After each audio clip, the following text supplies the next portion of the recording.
Сәлем достар, бүгін біз сіздермен қыс мезгіліне аскөктерді қалай сақтау керектігін үйренеміз.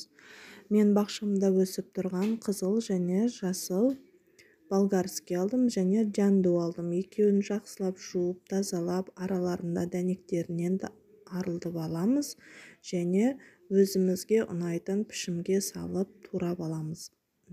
Маған ірі бөліктер ұнайды, сол себепті де мен өте майда қылған жоқпын. Сіздерге егер майда пішімдер ұнаса, өзіңізге сол қолайлы болса, майда етіп турауыңызға да болады.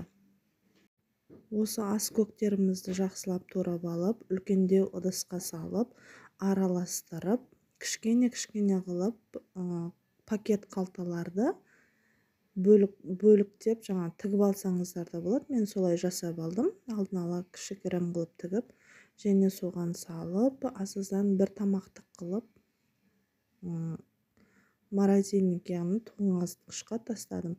Қалаған уақытыңызда қыс мезгілінде жаздың керемет дәмдеуіштерін тамаққа қоссаңыздар, тамаққа кереметтей дәм береді. Ас болсын бәріңізге.